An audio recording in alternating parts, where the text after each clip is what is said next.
Right now, somewhere in your house, there's a cabinet. Inside it, painkillers, antibiotics, maybe a thermometer, something for headaches, something for fever, something for when your stomach turns.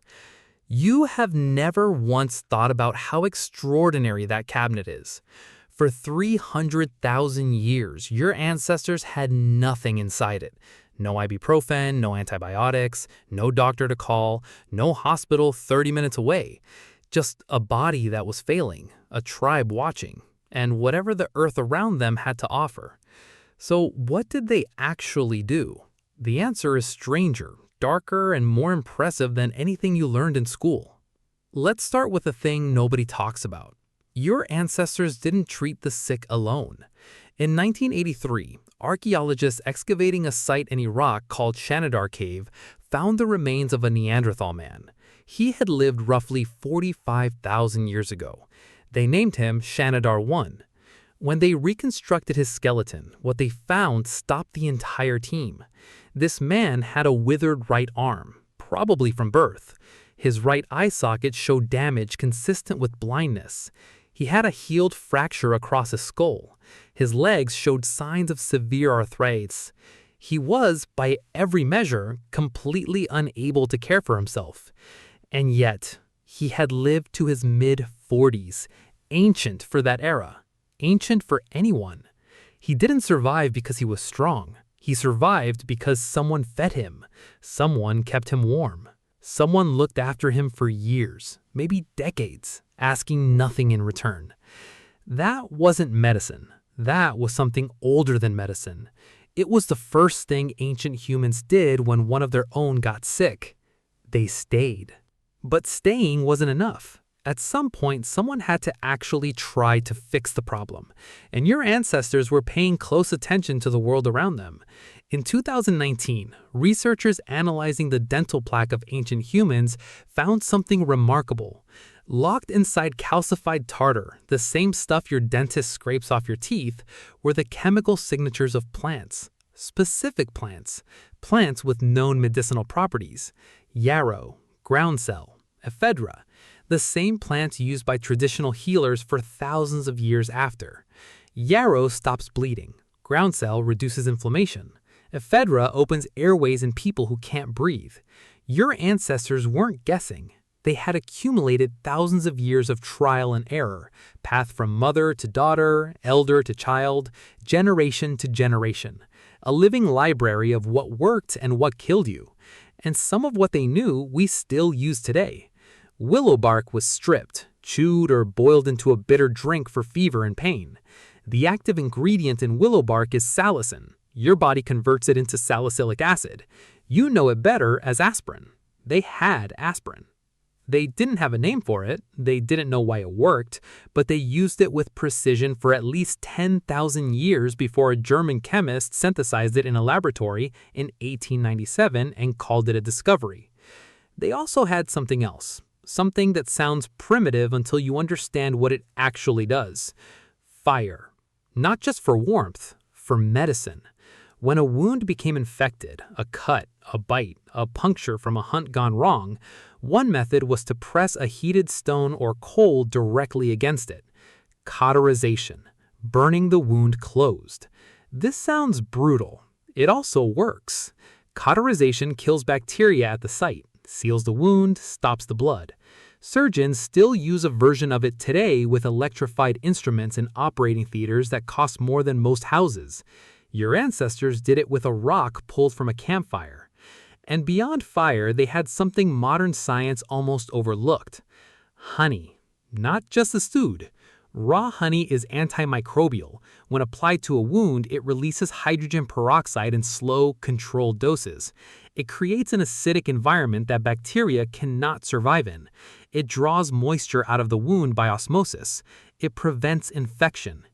Ancient Egyptians documented honey wound dressings in medical papyri 4,000 years ago. But evidence from archaeological sites suggests humans were using honey therapeutically far earlier. Our ancestors had medicine. It just didn't come in a bottle. But here's where it gets darker, because not all ancient medicine worked, and some of it makes no sense at all until you look at the evidence of who survived. In 2018, Archaeologists working in France announced the discovery of a skull. It belonged to a man who lived roughly 5,000 years ago. Someone had cut a hole in his head, deliberately. A circle of bone removed with stone tools from his skull while he was alive. This wasn't murder. They could tell because of what came next. The bone around the hole had grown back. He had survived. This procedure is called trepanation, and it's the oldest documented surgical operation in human history. Sites across Europe, South America, Africa, and Asia have produced trepanned skulls. One skull from Peru had been trepanned 5 separate times. 5. Why would anyone drill holes in a living human's head? The evidence suggests several reasons. Severe head trauma after combat or a fall, removing bone fragments pressing on the brain. Debilitating headaches, seizures, mental illness. Anything that made a person act strangely was sometimes attributed to something inside the skull that needed a way out. And here's the part that nobody expected. In some regions, survival rates for ancient trepanation were above 70%. Modern brain surgery, performed in sterile operating rooms with general anesthesia, has a survival rate of roughly 75 to 95%, depending on the procedure. They were operating on living human brains with stone tools in the open air thousands of years before anyone understood what the brain even was, and most of their patients lived. Every hunter-gatherer group ever studied has one, a person whose role is to hold the knowledge, not just of plants and wounds and fever, but of something harder to measure. The San people of southern Africa call this person the Num Kaksau, the keeper of medicine energy. The Hadza have healers who perform ceremonies over the sick that last through the night, singing, trance states, physical contact. Anthropologists watching these ceremonies dismissed them for decades, until came the research on what actually happens to a human body when it believes it is being healed. The placebo effect isn't weak. It is one of the most powerful forces in medicine. Studies have shown it can reduce chronic pain by up to 30%, improve Parkinson's symptoms, lower blood pressure, trigger measurable changes in brain chemistry. When a healer sat with a sick person in a tribe and performed the ceremony, and the whole community gathered and sang, and the sick person felt held and believed they would survive, that belief had physical consequences. Their cortisol levels dropped. Their immune response strengthened. Their body began to do what bodies are designed to do when they're not overwhelmed by fear and isolation. It healed.